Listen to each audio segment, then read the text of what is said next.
What's good? I'm back, and today I'm going to be playing this Crash Bandicoot game. Let's see if this is any good.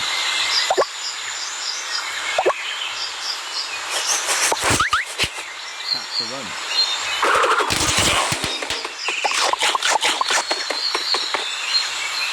Spin.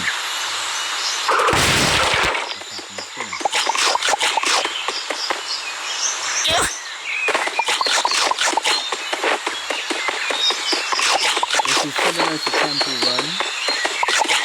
You have to swipe left and right on the screen in order to move. Oh, you can acquire Aku boxes. So an Aku crate will protect you if you run into an enemy crate.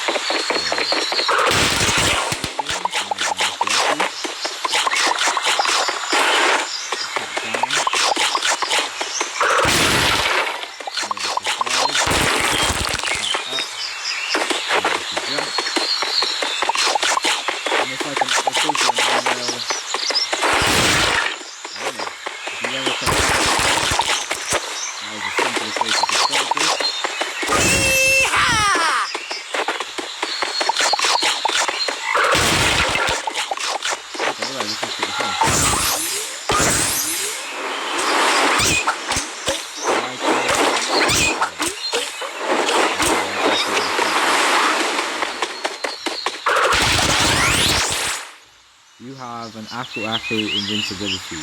Go get that ant bro.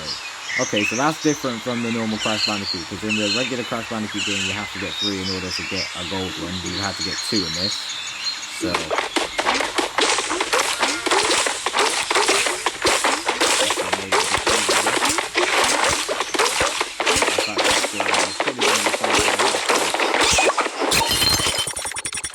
there's a nice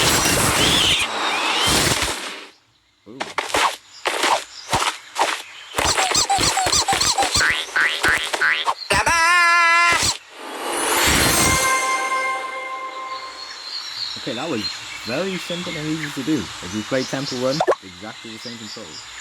Okay, Bandicoot Power, you got the NITRO Ant Drone's Power Gem. That shows Dr. Neo Cortex. Now get to the warp pad to return to the base.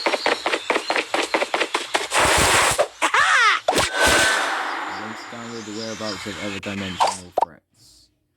Now download the latest version. We recommend that you connect to Wi-Fi.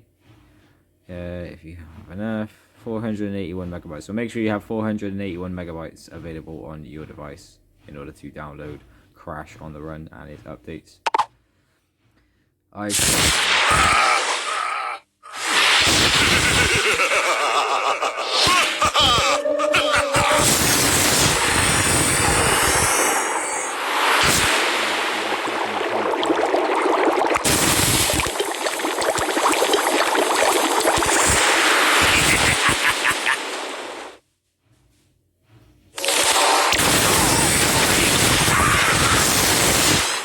To these different dimensions, take on his henchmen, defeat them, and when we defeat them we have to basically go to all these different worlds, and then we'll save the multiverse that Cortex is obviously planned to try and take over.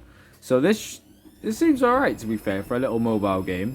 I'm quite surprised Crash hadn't done this prior, like, because Temple Run has been out for years now, and they could have done one back then, because I remember Temple Run had done one which was licensed by Disney, which was Brave, and it was like a Brave version of Temple Run. There's a lot of like on rail running games like this, and yeah, this seems pretty cool. It's befitting with Crash Bandicoot anyway, because of how the levels look and how like a Crash Bandicoot level would flow or go.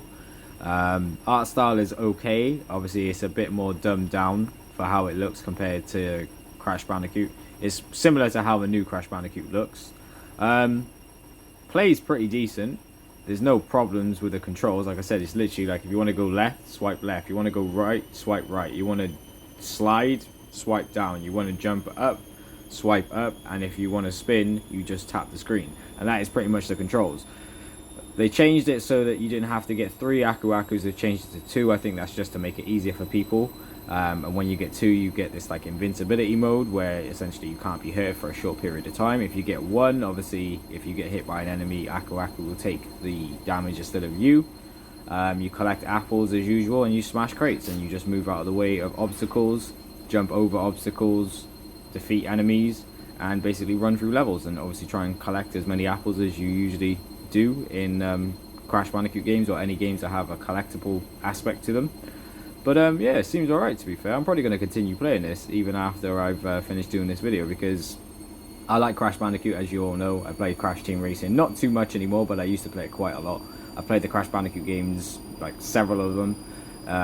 Something I actually found out that I never actually played back in the day was there was Game Boy Advance Crash Bandicoot games, and I'm quite interested to find out what they actually play like, so I might have to track down getting a Game Boy Advance to see if I can actually play some of the old Crash Bandicoot games, because all the ones on the PlayStation 1, 2,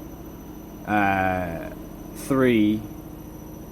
No, so all the ones up until Crash Bandicoot Mind Over Mutant, I think it was. That was the only one where I was just a bit like, this is gone a bit strange. Twin Insanity, I think, was like the one just prior to that I played for a good period of time. And I had a lot of fun playing that game.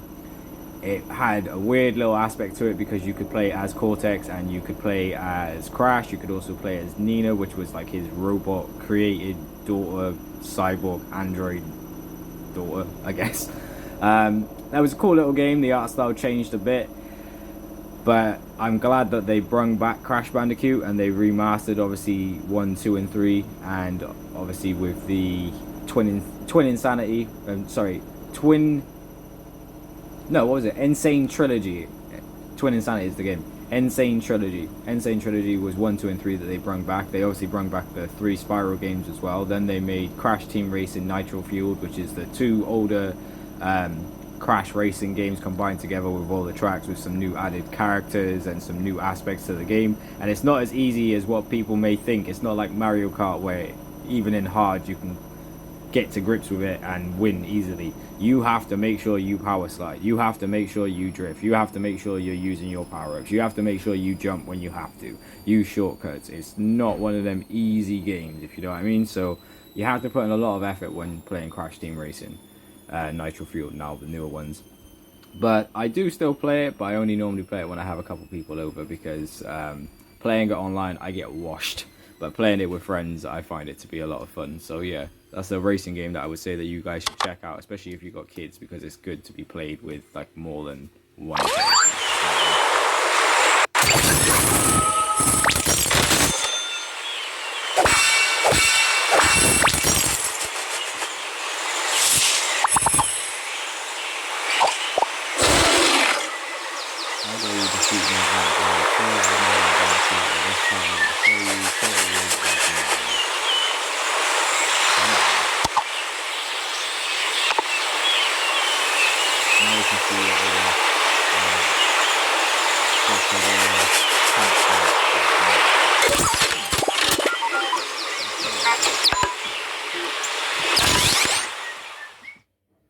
So yeah, for a little free game, for a Crash Bandicoot game, I don't think it's too bad, to be honest.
What the?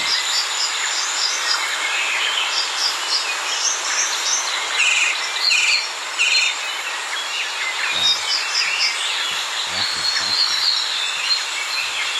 How do you get tough as a movie? This is mad. Well, I tried it anyway.